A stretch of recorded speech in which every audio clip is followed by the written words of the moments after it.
Welcome to another episode of Angels, Positivity, and Love. Incredible guests the world over with amazing insights, quite often an incredible personal journey. It doesn't always have to be near-death experience. The record's 5.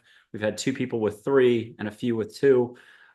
They've also just done things, traveled, experienced, and so on, but they've quite often decided to dedicate their lives to helping others, giving service to others.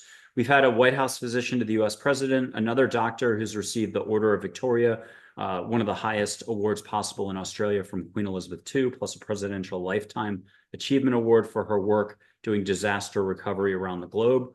That could be typhoid, earthquakes, tsunamis, you name it, but often 7 refugee or disaster recovery setups, war-torn areas, and so on. These guests also are international bestsellers.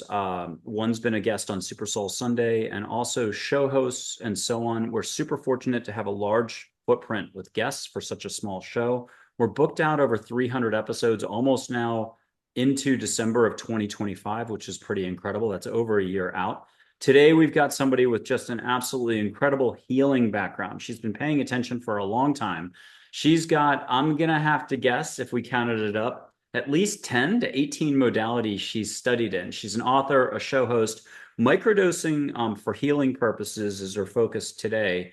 Again, she was on the West Coast forever. She's coming to us from Vero Beach. I'd like to welcome Kayse Gehret to the show. Welcome to Angels, Positivity, and Love, Kayse. We're super fortunate to have you here. Oh, thank you so much for having me. Well, hey, you've got a stellar background. You've been doing this a long time, but you definitely got directed on the microdosing psychedelics front. Could you share with us how this came to be and where you are today versus where you were, 15, 20 plus years ago? Mhm. Yes. I'm really excited to share this story with you and your audience. Sometimes I feel like I have to rein in the story a little bit for different audiences, but I'm very happy to share. So yes, in a briefly, I have been in the healing arts for almost 30 years. I'm going into my 29th year, studied a lot of modalities, and I had healing art studios where we had a really beautiful, diverse, talented team. Had just opened our 4th studio when the pandemic happened in March of 2020. And by May, I grew concerned inwardly, and I knew this was going to be a lot longer than we anticipated. So I took it to spirit and I said, what do I do? What do I do? We can't touch people. We can't gather. What can I do to be of service? And what came through was to create for people what I had experienced and benefited so much from, which was microdosing and working with mushroom practice and creating a structured framework for that to allow people to experience the healing I had the gift of experiencing. And I thought, oh, I didn't really know many people were doing this. I didn't know if people would be open to it. Certainly, it was hard to find anybody doing it online with the website. But I trust my guide. And she said if I agreed to follow this path, that I would be given 3 gifts. The first was the gift of sight. The second was that she would always be with me and I would always be held in her protection. And the third was that I would forever after be held in a golden light by her. And I was like, well, okay, that all sounds good. That all sounds really good. And she said, but there's 3 catches. There's 3 requirements to receive these 3 gifts. The first was I had to dedicate myself to always telling the truth and being in truth. And I was like, well, I'm a Scorpio. I'm a projector. I've been telling people what they don't want to hear most of my life. So that's pretty easy. The second catch was that any gift that she granted me, I had to always utilize it for best and highest in service, never to manipulate, always in truth and to highest and best service. That was also a very easy, quick yes. And the third one was that I had to be ready to pretty much lose everything and everyone that was presently in my life that day. And I can remember taking that in and having such a blend of emotions. I remember my mind just kind of melting a little bit, trying to wrap my head around what that would mean. And I felt it in the pit of my stomach. And at the same time, I felt my spirit just kind of come out of my chest. Yes. It was like, yes. And I was like, I'm kind of like, the rest of me was like, hey, wait a minute. Don't commit too fast. But it was like, it was such a full spiritual yes.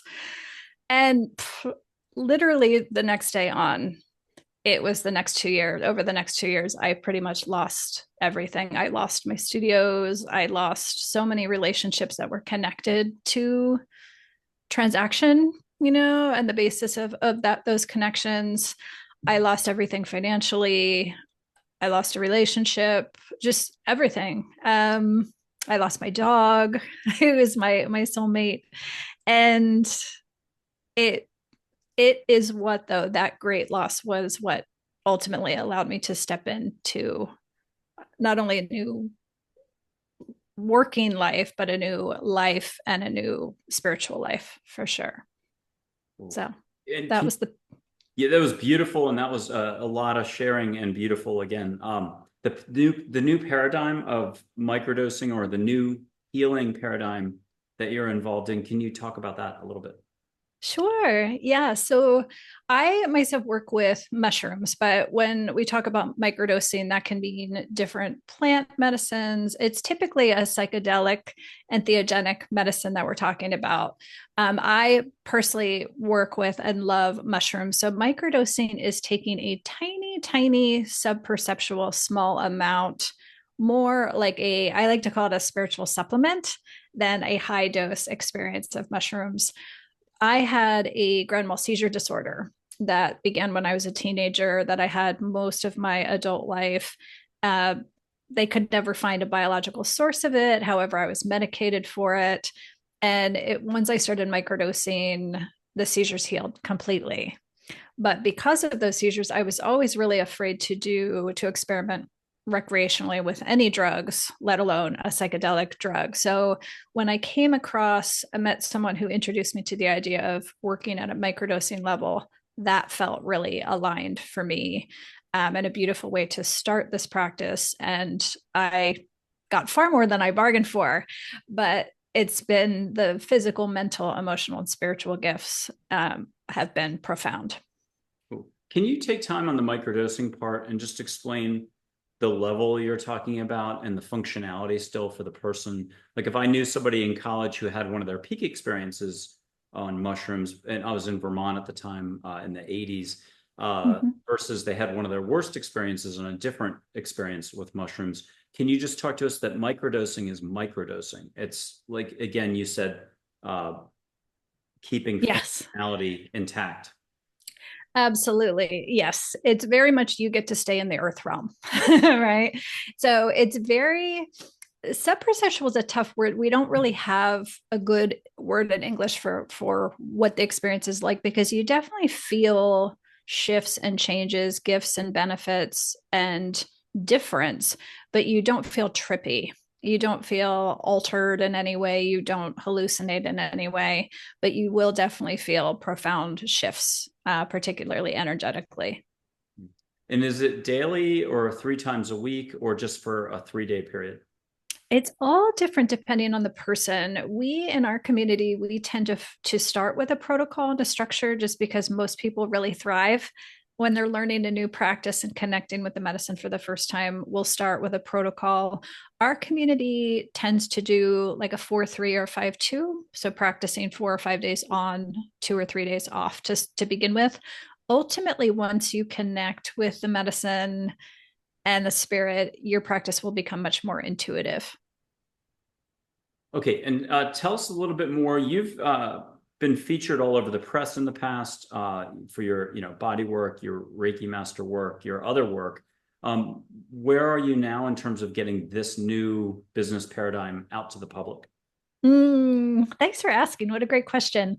So I made it public in November of 2020 and did our first two pilot groups at that time. And it's been in 4 years pretty extraordinary how quickly it's grown. In 2020, when I was looking around for people that I could feature in my program and course, I found 13 people who serve as guest experts inside the program, and 12 out of the 13 were all underground then. And now all of them are above ground and very public and open about their work. So it's been pretty profound. And now it's increasingly in the mainstream media, being covered in the New York Times. And so more and more people have heard of it. I think what's new to people at this point is we're so locked into kind of the mental health paradigm, especially here in the United States, that a lot of people think microdosing and psychedelic work is just for people who have something wrong with them. So we're increasingly, I know I spend a lot of time talking with people that it is for that, but it's there's so much more to it than just solving for symptoms. It's more about becoming. Yeah. Okay, in terms of your show, could you describe the show, the audience, some of the guests that you've had on that you are your favorite guests in the last year or so? Great question. Yeah, so I was inspired to do the show because as more and more events were being put on and conferences and events, it was a lot of the people who were given platformed were scientists, researchers, academics, not necessarily the people who are working directly with people in the space, many of whom are underground. So I originally created the podcast as an opportunity to give voice to the people who've been working with medicine, sometimes underground, for a very, very long time, who just have really rich wisdom and experience to share about real world practice. And so I feature a lot of medicine guides, keepers, wisdom holders, but also a lot of complementary healers who their expertise informs practice a lot. So, for example,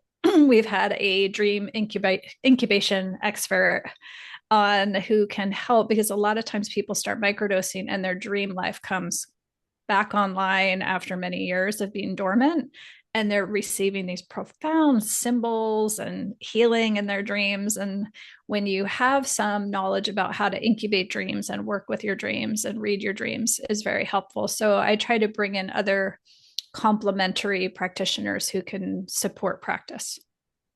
And the experiences that people have after microdosing or while microdosing can run the gamut culturally. It could be the Amazon, it could be India, Native American, it could be this, it could be galactic, it could be earth sacred, that direction. Can you give some flavor there to just, again, how it runs the gamut? Oh, that's a good word for it. Yes, everybody's experience is so unique, and that's part of what's so fascinating about doing the group work and community-based work, because you have your own experience, but you get to see this incredible range of how spirit and the medicine works with each person so uniquely, based on their soul imprint, based on their past lives, based on their worldview. Like a lot of times I have people who were raised in very Christian Catholicism frameworks, and there's an edge for them sometimes of betraying their beliefs. And I've seen over the medicine will speak to them in a way that they can receive it, that not it doesn't conflict with their beliefs. It merges with their beliefs in a really beautiful way. So, yes, I think all traditions are drawn upon. And from my perspective, watching and holding space in this way, it really, really is a beautiful testament to the deep wisdom of nature and spirit that goes far beyond anything we could intellectually comprehend. And can you describe the sharing circles or how people can relate what they've experienced and they don't mind relating it with people who have not microdosed. Is there a way somebody who wants to check this out can experience a few months of storytelling, what that person experienced, what this person experienced? And can you describe what that is? Yeah, we actually just made that just a few weeks ago. So up until now, we have been doing, we call them 6-week immersion programs. So it's a small group, you're with a small cohort that you get to know very well with me. But a lot of people were asking for exactly what you said. They're like, I don't want to do an intensive program anymore. I just kind of want to dip my toes in and see what this is like. Is this for me? So we just opened what we call our community. So we're open in 30 countries around the world. It's very accessible. It's kind of a low membership model where people can come on. If they're ready to start practicing, they can. They'll have access to vetted sourcing in their home country, or they're welcome to just hang out and kind of listen to the community and hear the stories and the different intentions people are bringing to the practice. And then can we go back to you as a healer in all the iterations? So do you mind if we, this isn't poking, I don't have a better word. This is just detail for you. Have you seen auras all your life on people, or only for a certain period of time, or it went away, it came back, now you're like, yeah, I'm okay with it? How do you describe energy? Are you feeling it as a Reiki person? They run the gamut. It could be 30 different categories of Reiki folks. There are people who feel it, that they'll tell you they don't see it. And it literally, it can be one of the toughest categories to help them see light because they feel it so strongly and they're wired that way. Which type of either Reiki master are you? When it comes to energy, how do you describe it? I'm a feeler. Okay. Absolutely. Absolutely. I wish I could see. I've worked with many colleagues who do see Reiki, see through when they're performing Reiki and energy work. But I've always been a feeler. Yeah. At the end of the show, if we do sage a couple angels or anything else, maybe we can put up blue sky is number one, but I've got the black construction paper background and I can do that Celestine prophecy thing. Although a guest from the 70s was like, we were doing this before the movie existed. In India, they do it this way. You can see the light between a person's fingers. I'll just show you my light. You don't have to do yours, but you can ask the universe to make extra light and then you can check that box. On other fronts besides light though, can you describe when your super skills kicked in? Did you know it at age 5 or 6, ran from it in your teenage years, and then when you were 25, you were like, fine, I'll allow it all back in? Can you describe the ebb and flow, or was it always flow the whole time? That's a great question. I think for my path, grief is what clouded it for a while. Yeah, I lost my father when I was 7, very suddenly. He was a suicide, and I was very, very, very close with him. Among the closest soul contracts of this lifetime for me. And I throughout from 7 on, um, until I started mushroom practice, actually, for many, many decades, I had a lot of grief that I think I had intuitive gifts to an extent, but a lot of them were clouded by grief and of course by, not healthy lifestyle choices to like so many people. So once I stepped into a lot of healing arts practices and learned how to both step forward into studying intuition medicine, studying energy work at a deeper level, while simultaneously working with mushrooms and releasing a lot of the density and heavy resonance of grief, that's when things really, really opened up.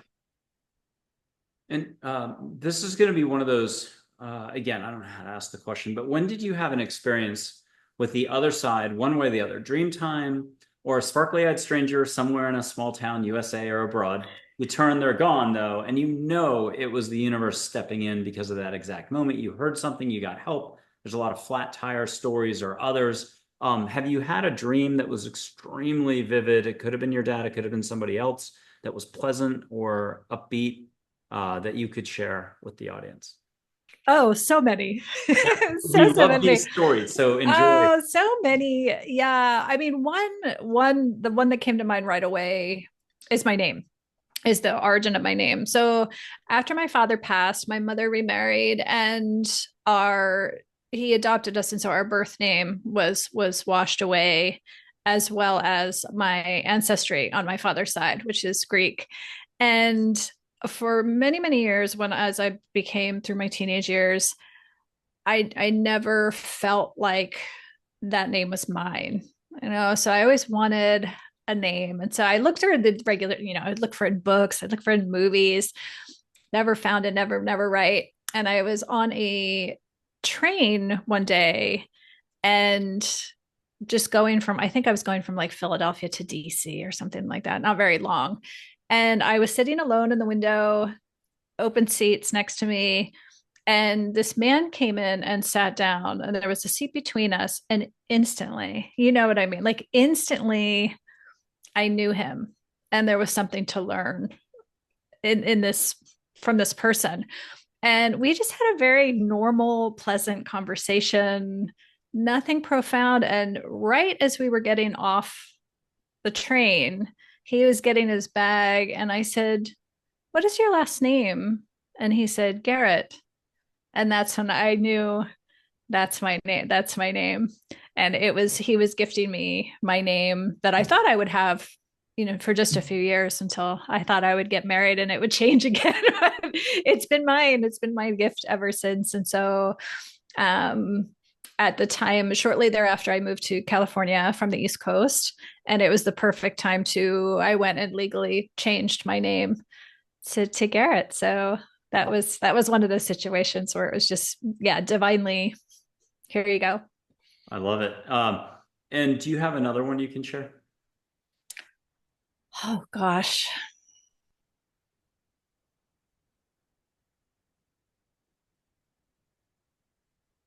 Give me some dreams, encounters. Broad, jungles, Dreamtime, Jaguar. That's most nights.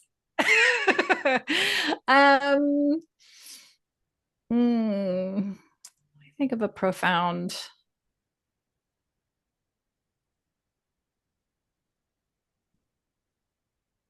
Sorry, none are jumping out. Let me think about it. See what surface. Yeah, I'll light some sage and buy some time. But if anything flashes in, you've got complete permission to kick it into gear and let us know. Hey, this is that moment people can just ask the universe, ask angels to get them out of their head into their heart. And it's using their heart, smelling without smelling, the Zen thing. Catch some sage wherever you are. Hyper intuitive folks sometimes just catch the burn and taste it or smell it. Even if your schnoggin is clogged up, it doesn't matter. It's more vibrational, so you can still smell. But you got to allow for it. So ask for some sage in Vero Beach. Are you already getting it? I am. Yes. Yeah. And then if anybody wants flowers or ocean, but you can't do Atlantic, you have to go for California or Bora Bora, not boring. Somewhere else, Hawaii. I'll blow my microphone's up top if I look weird doing this, but you can catch a Hawaii breeze from Maui, Kanapali, Wailea, Kapalua. Catch a little sea spritz on your nose. So you're getting your flowers, you're getting your Hawaii a little bit. Mm-hmm. Good. I didn't do it. Blame angels, or don't blame Canada. Don't blame angels. Okay. So I'm going to snub that out. Oh, and I'll put up an angel for you as a reminder, either on a topic or one of those moments, or it'll be a reveal. Hey, do you remember that time? And Joe was actually not Joe. It was an angel. So you can get a backstory fill in, like one of those movies that does a flashback. And you're like, oh my God. And I'll put up two angels, Joy and Charlotte. Just either hear a topic that you already know blindfolded, or one of those times in the past that you forgot about, or one of those times filled in where they're like, no. The guy at the bike shop really was an angel. Mm. Got something? Yes. Okay. I do. Yeah, I think I'll share the dream. So I had an occasion where I was on a trail. There was this one trail in Marin County that I would always hike, and I loved it because I would often find my dad there. I was able to connect with my father. And I was hiking, and he came through and he said, "You need to go to Kauai." And I said, "Okay." And I stopped on this trail. I was at the top of the stairs on this trail. And I took my phone out, came back into reception. And from the time I walked from the top of the stairs to the bottom of the stairs, I had found a teacher training, yoga teacher training in Kauai, called, spoke to the teacher, and was booked. that easily. And then I got home and literally just all hell broke loose. Like everything that could have happened to prevent me from going on this trip. And like the logical part of me was like, there's no way you could take this trip. Like things just started, wheels came off in every direction. But there was something so strong that I was like, I have, no matter what I have to do to go on this trip, I'm supposed to go on this trip. And I'll just say there's so much to this trip. I mean, it was changed my life. The people that I met on that trip, I think were all angels in forms, all the people I encountered. But I'll share the very first night I got there. I was assigned our little roommate in our house we all stayed in. And we went to sleep that first night. And if you've been to Kauai, you know Kauai has this deep, deep, earthy energy. Just you almost feel like you're being pulled into the earth.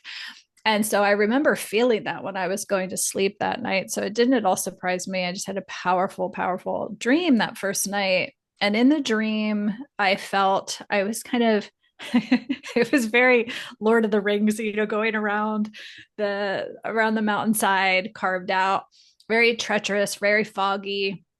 And in the fog, I saw this creature, and it was this white, like kind of white creature I could make out, but it had like every stick and bramble and mud and dirt. It used to be white at one point. And I had no idea. It was had so much stuff, debris all over it. It was hard to make out what animal it was. And it wasn't until it turned to face me that I and went eye to eye, I could see it was a wolf, and it was a female wolf. And she just held me in her power is the best way to describe it. And she let me stay there for as long as I wanted to. And when I woke up the next morning, I said to my new roommate, who I hadn't smashed it, I said, do you know anything about wolves? And she's like, oh, well, yeah, as a matter of fact, right before this trip, I was spending time volunteering at a wolf sanctuary.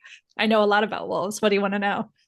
And so we had this beautiful conversation, and I shared with her, I said this very powerful vision of a white female wolf. And she said, it's interesting because most people think that wolves are like the lone wolf, and the leader is the wolf that's out front. But she said, actually, at the sanctuary, I learned that the pack is frequently led by a female wolf, the matriarch, who leads from behind, and through sensation, through energy and sound, holds the pack together.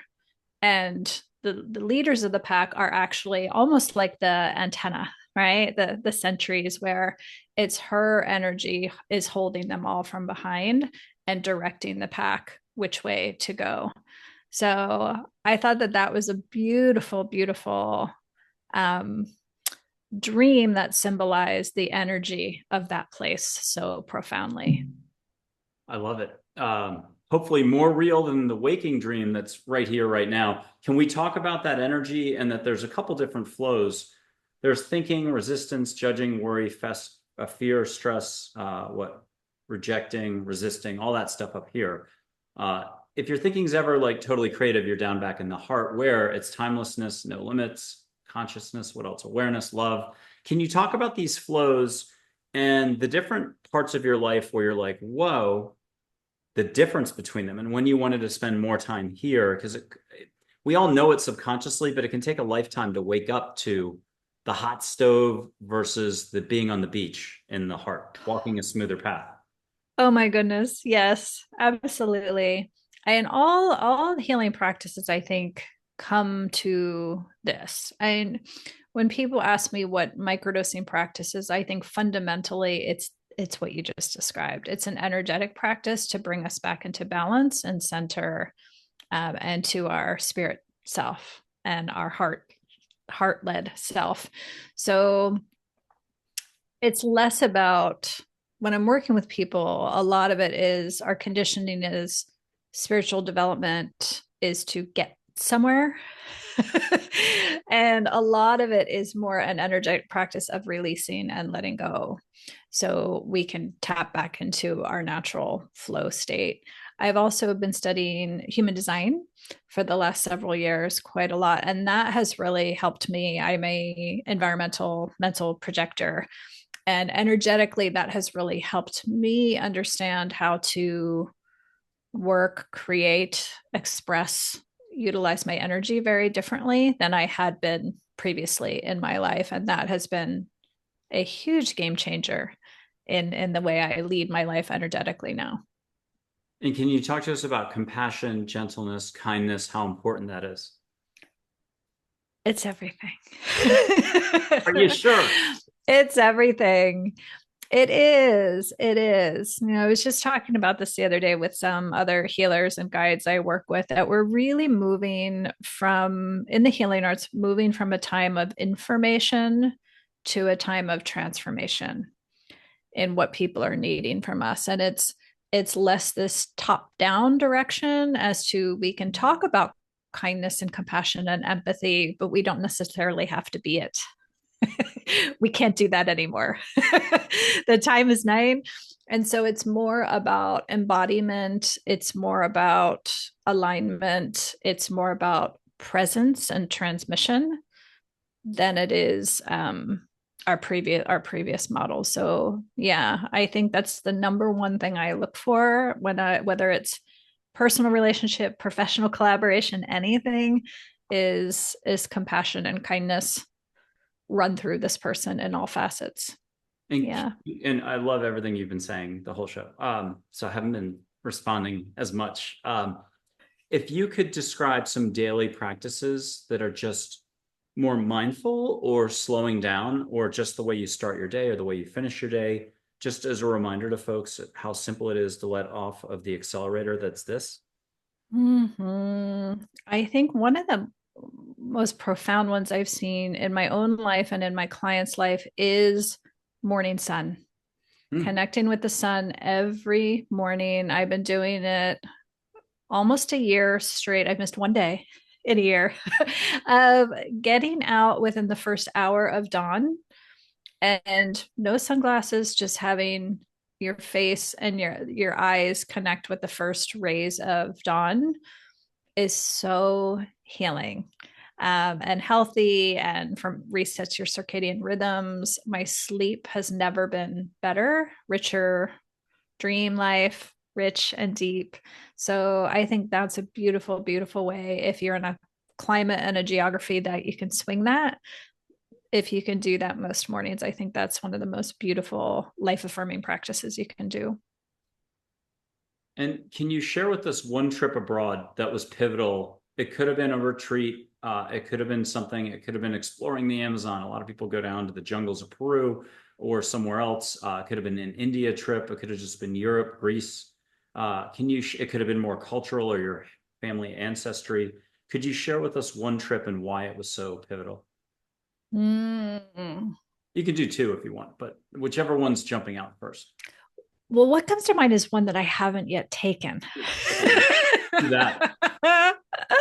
I'm going to Egypt in February of this year.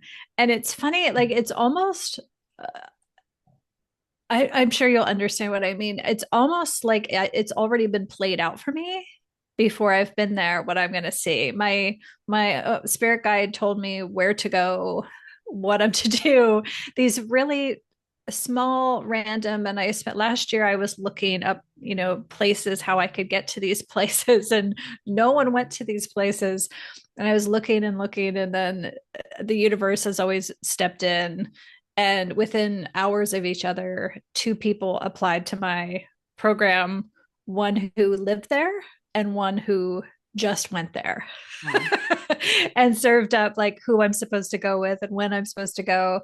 So that trip is happening February of 2025. So that's what comes up top of mind right now. Well, with your permission, I'll put up at least 3 angel photos, 3 well, two or more spirit guides. One tiger is the divine mother, and India's tiger that she rides on, more deity-like on everyone's team. You can get a subject. You can just get a hug. You don't have to share anything out loud. But if you do want to share something out loud, a lot of people will listen and hear something for all of us. Get something personal, though, as well. When we get to a Charlotte, an angel, it might have been Nefertiti in ancient Egypt, you can smell, or even start smelling right now, an ancient Egyptian incense. I don't know if it's ancient Egypt or the ancient Egypt before that one, but you'll figure it all out. Here's, and with your permission, if that's okay, I'll put up Joy.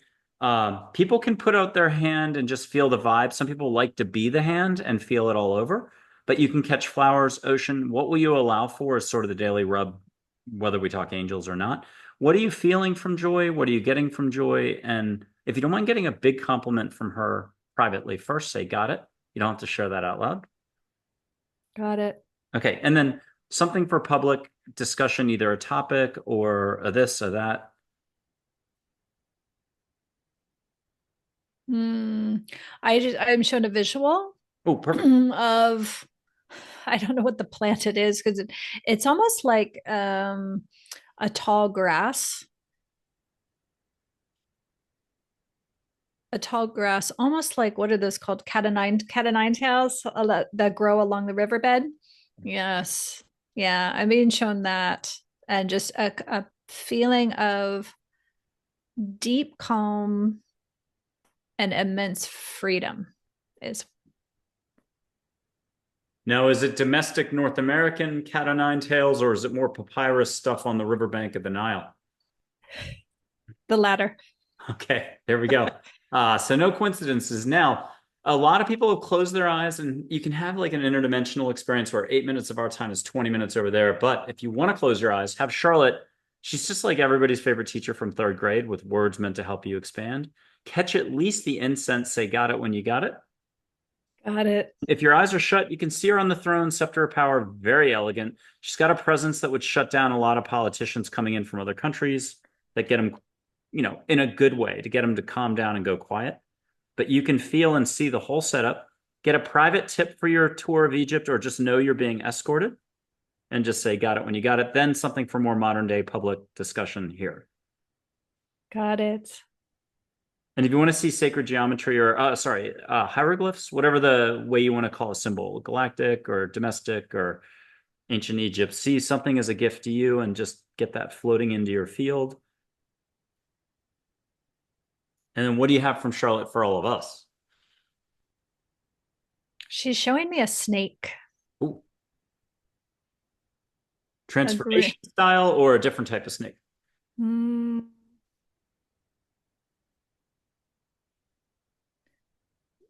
Transformation, but life, vitality is what comes through. I have one. This will be going a little tangent here, but I took a photo of light energy that was a very special, I don't know, 10 years ago. I'm watching, I think, World Series at the time, and just this was what I got. I was the guy who grabbed a Sure Shot camera like 13 years ago and snapped thousands of photos. I've been like lame in the last 5 years. Wow. But I got that. It's kind of like infinity meets a serpent, and it was very positive. It was the whole crew saying hello, and that's all. Min, Pacific Princess, we can't beat like Kauai and other oceany spots, but she's very popular. We had a Reverend Julie Moret, who's on the Agape Spiritual Board, if I said everything correctly, with like Michael Bernard Beckwith. But in her 20s in New York City, this is mid-September of 2024, she shared meeting her. She's doing the corporate thing. She wasn't open to the spirituality stuff quite yet. She knew she had the skills, but was really shy. This angel would come in one night, she'd make it a minute, gone. 2 minutes the next night, 5 minutes the next night, till she relaxed. So a little bit like microdosing. Can you share with us from Min what you're getting? Min, like the Lakota Sioux word for water.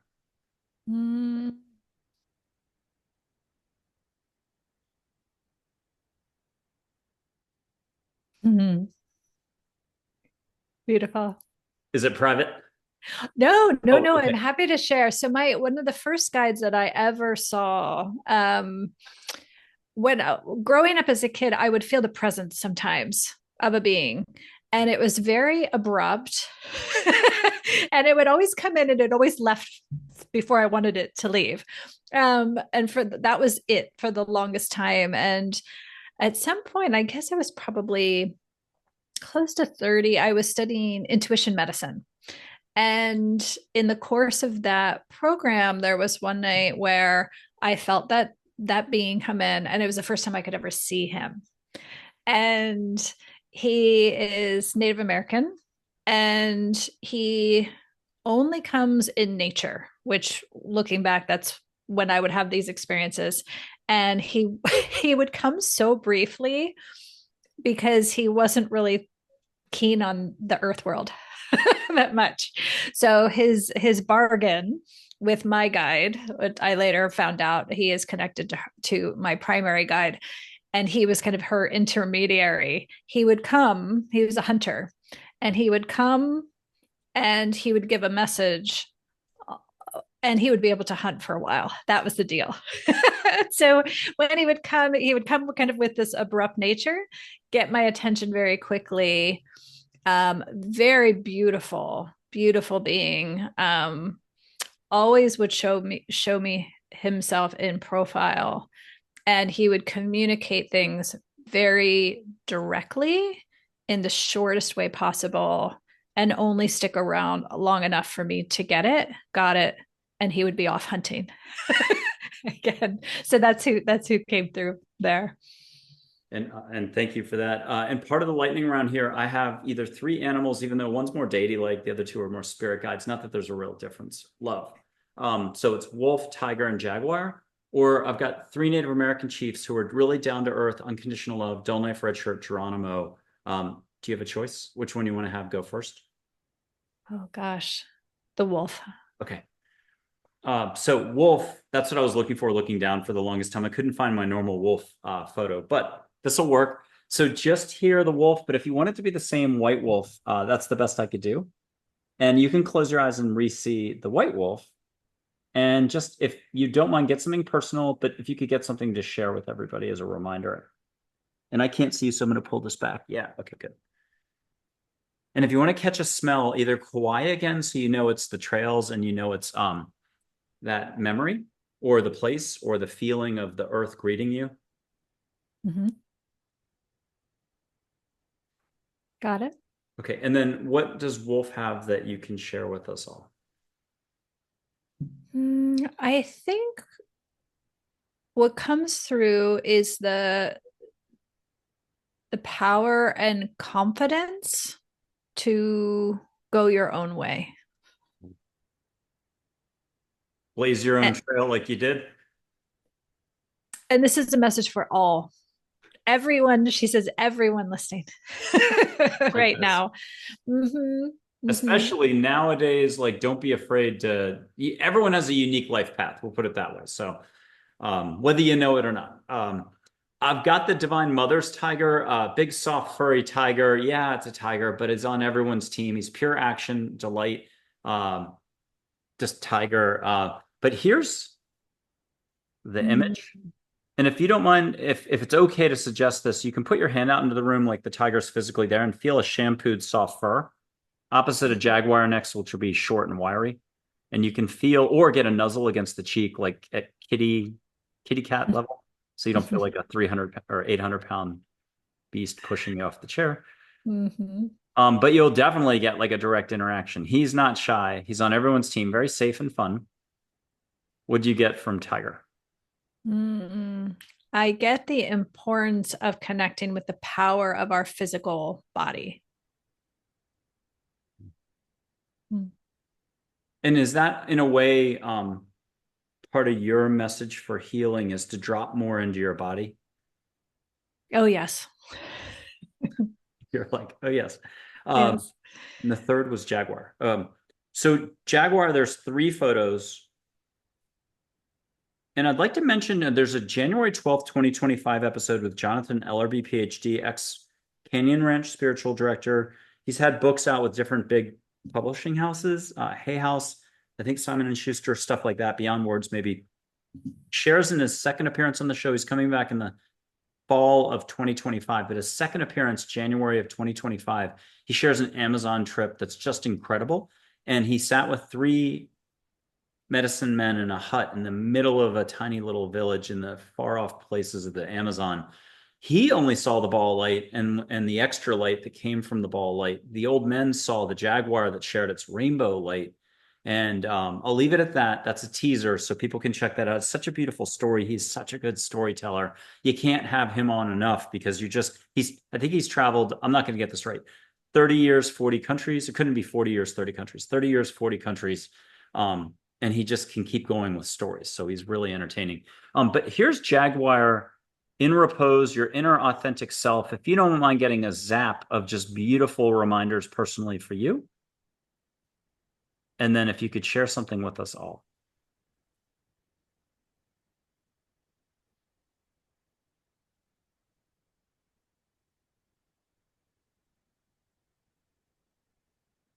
What I'm getting is that waiting is preparation.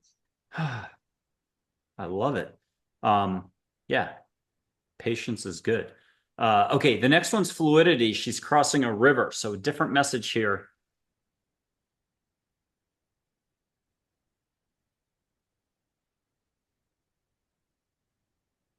And what's your takeaway?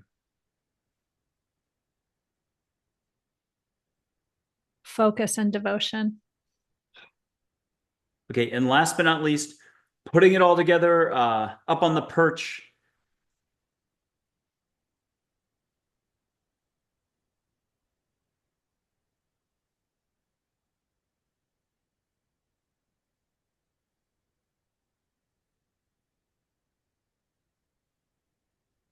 Timeless perspective. Beautiful. Two quick chiefs, unconditional love. Dull Knife is wisdom with some humor, very gentle, historical figure. Morningstar was his original name, I believe Cheyenne.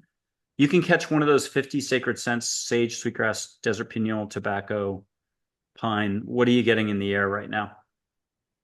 Wow, that's stunning. Yeah, and he's when my dad died in 1970, I was 2, off the coast of Italy in an F4 Phantom fighter. It was his time to go. June 7th was his birthday. June 10th, he crashed with the pilot. He was the radar guy in an F4 Phantom off of Naples, nighttime USS Roosevelt. They put him in Arlington 20 years later. It was his time to go. 3 pictures got walked over to the apartment in Virginia Beach to my mom, who's 24 at the time. He was 25. Hundreds of people have met them, seen him. So not as big a deal now. But they walked these 3 pictures of Dull Knife, Redshirt, and Geronimo over, drawn by a very famous artist, Jack Davis, who did the Mad magazine cover, Alfred E. Newman. And that's what started this whole thing for me 13 years ago. It's a longer story. But Wow. these guys are on everyone's team. They're like, help you get from point A to B on anything. So get a private anything you need, like a compliment, extra wind in your sails, especially in the next 24 hours. You're filming around a hurricane. Thank you for doing this ahead of time. And he's a sweetie. Mm, He's like a mountain range, but with like lots of friendliness. I get wisdom transmission. And can you add a couple more sentences to that so it's explained? Yes, what I get is the kind of knowledge that you get by being in the simple presence of. I like it. Gentlest mom in the world, red shirt, Lakota Sioux chief, historical, wearing a U.S. presidential medal. The day after the photo was taken, he and Geronimo, White House, Teddy Roosevelt, Pennsylvania Ave, horseback parade. He is so soft-spoken, so gentle. He'll do a little humor, but mostly it's anybody in a pinch. They love him. And what are you getting from Redshirt? Well, the first thing I get is the glue, like the person who connects all people. Okay, and last but not least, this is an older Geronimo on everyone's team. More slang. Yeah, nah, duh. You already know the answer. He's pure action, a delight. But the older photo, you'll feel it. So privately ask for anything that you can think of. Wow. And then he can be very to the point. Before you can finish asking the question, he's already answered it. And he's very funny. Yeah, a lot of people think he's just the bomb. I love it. Sounds like my guide. I love it. Um, can you tell us the number one way if a person wants to take in your practice? Is it your main website or is it the community page? Can you describe how they can find you? What's the fastest way they can do the uptake? All your details are going to be below the video from Facebook Sure. websites. Yeah. Thanks for asking. Yeah, the easiest way wherever you can find everything is at microdosingforhealing.com. Okay. And now, what else can you leave us with here? Just reminders for walking a smoother path, or more about your breaking down barriers with the work that you're doing at the microdosing level. And can you just reassure folks who are like, whoa, microdosing, I mean, that right there, I haven't even heard the word before. Can you do some hand holding on that front? Yeah, sure. I mean, depending on what generation people are in, definitely us 80s kids, who grew up in the Reagan don't just say no era, it's hard. It's hard to overcome all that conditioning. There's a lot of fear, there's a lot of stigma. People who also too, I work with a lot of creatives who have flexible, bendy, creative minds that they, like me, kind of with my seizures, they worry about going crazy, I think sometimes. And so sometimes it's really grounding into a different understanding, kind of the non-Western understanding of, what we consider mental illness is often spiritual awakening and gifts coming in other cultures understanding. So those are the main things. And that's why I love microdosing, because it's so soft, it's so gentle, and it's a way to begin to explore working in other realms of consciousness in a really subtle, gentle way that you have control over. You can go as fast or as slow as you like. And then there are two directions coming to mind here. Kauai is one of them where they have sometimes ayahuasca retreats, or it's the jungles of down in Latin America, or it's another type of psychotropic experience, if I said it correctly. The point is, those are, I don't have the right words, more hardcore, more intense. If Mm-hmm. people have done those and want to come to you, or you have people who have done microdosing for a long time and want to have a one-time bigger experience, do you Mm-hmm. have any affiliate partners that you trust, that you stay in touch with that way? Is it work that way that you get referrals from the more intense experiences back to you? Can you describe that landscape a little, is what I'm trying to get to in the industry that's the safe. Yeah, Absolutely. thank you. Yes, what you just described is what happens organically if for people. So a lot of people who start out who come to me, they're like, I really am called to try this, and I'm a little afraid and nervous to do the high dose experience, the big intense experience, but this I think I can do. Very quickly, once they get more confidence and trusting in the medicine and the experience of it, they work their way up to wanting to do a high dose ceremony and a bigger medicine. To people sometimes go to a bigger medicine and then they really need the support of the medicine to integrate Hmm. all the content and information given to them. So what you just described is a very beautifully natural way to work with medicines over the course of our lifetime that I see. So there's times that we need soft and subtle opening, and then other times we're ready for those big lessons and those big journeys. So we used to do it this way in native tradition, indigenous tradition, ancient tradition. We would kind of apprentice ourselves to the experience before we became entitled to that experience. We kind of earned the relationship with the medicine. um, and likewise, just holding it that way, I think, is such a beautiful way to honor the experience and also prepare yourself for what's to come. And the way you were talking just now reminded me of the one question I mean, we have touched on it, but not really. You're an integrator, an ambassador, a relator, a translator in a way with all your different modalities, your entire life path. There's something we haven't touched on that I'd really, if you don't mind taking the time to go into it.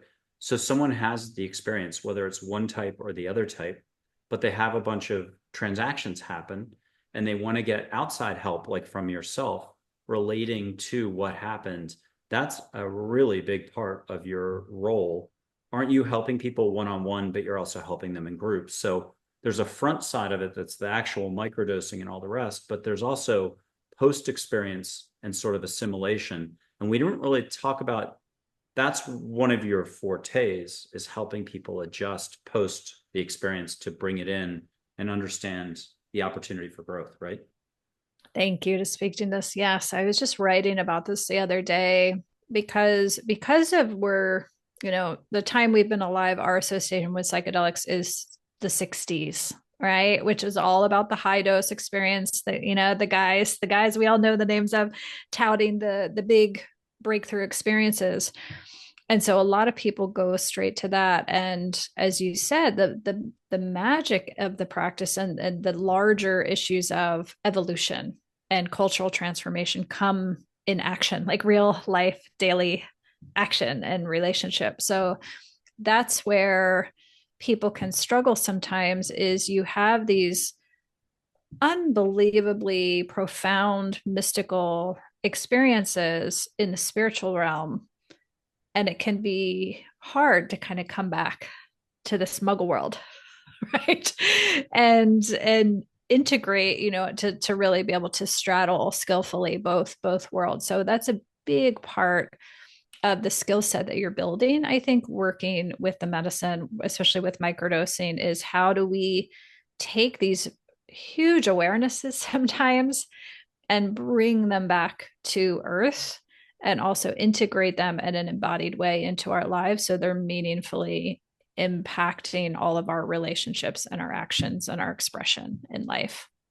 Absolutely.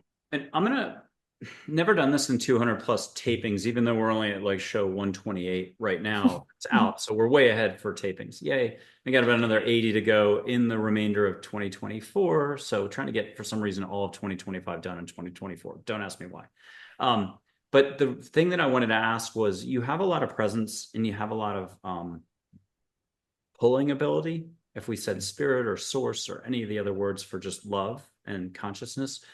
I've never done it this way, and I wanted to ask if you wanted to take 5 to 25 seconds to a minute, however long, not to do like an invocation, that's too formal of a word, but to hold space and to allow the audience, even if it's 5 years in the future, to feel your vibe. I don't know how you do it. You would just say a few words and be you, and just let your flow reach out through the screen. Only the highest intent, and especially at the receiving end, only the highest intent. Let angels, universe filter it.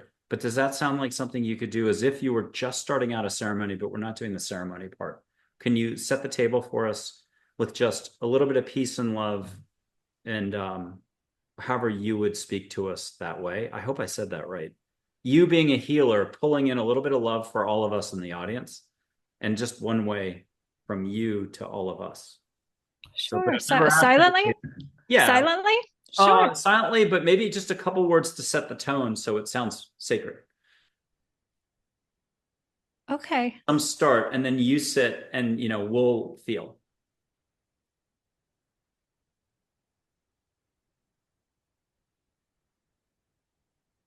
Okay. What's coming through is my guide would like to share why we're here. It's very much like her. She's very subtle.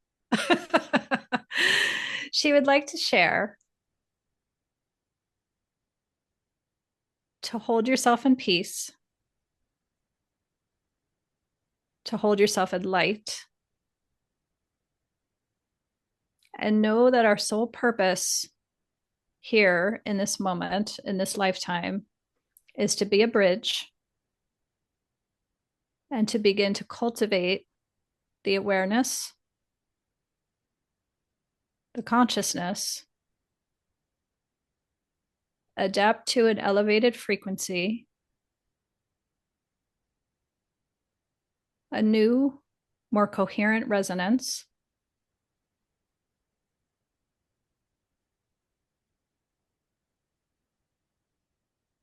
new ways of giving and receiving information,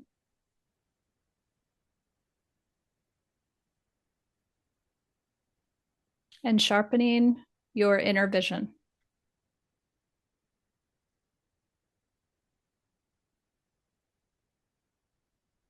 The more we can cultivate this in this lifetime, we're expanding the energy of peace, harmony, and communion, both stretching across our past and leading into our collective future.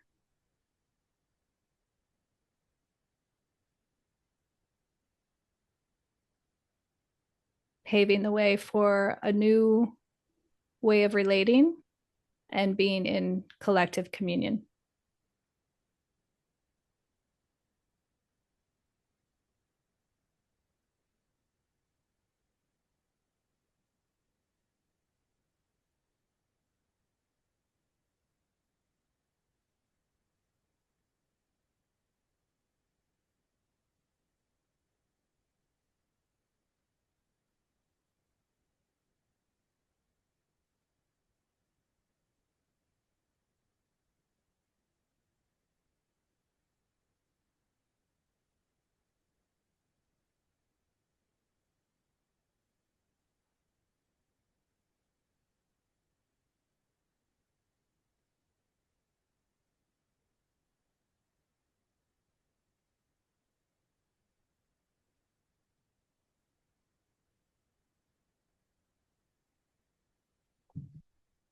Lovely. That was great. First time we've ever done it that way. I love it. That was smart. Very, very cool.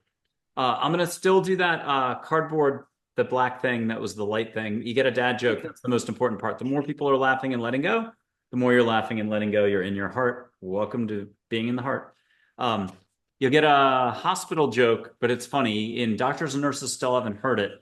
You can just see white, gold, green, yellow, 5 colors at once between my fingers. Ask angels, the universe to help you out. It's just light. But where in a hospital is the worst place to play hide and seek? Where? In the ICU. Okay, and then just see a filament of light, a stream. What color do you see between my fingers? Purple. Okay, now ask the universe to step in, and in addition to my energy, you can get a butterfly. People have gotten phoenixes. Somebody got a this, somebody got a that. You can get fireworks. See a heart. What are you seeing that's definitely not my energy? It's another additional something. I see wings. I didn't do it. What color were the what color were the wings? Green. Yay. Awesome. And this is so random. I'm just holding up an angel named Harmony. You mentioned Harmony. There she is. If you just don't mind asking, ask anything you want privately. Say got it when you transacted.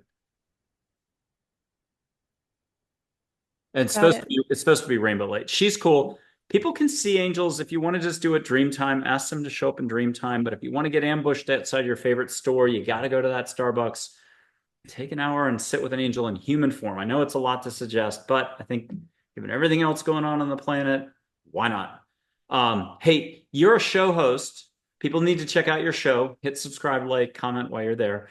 You know how to close out a show. This is your show. What do you want to leave us with? And I'm just saying it now for public record.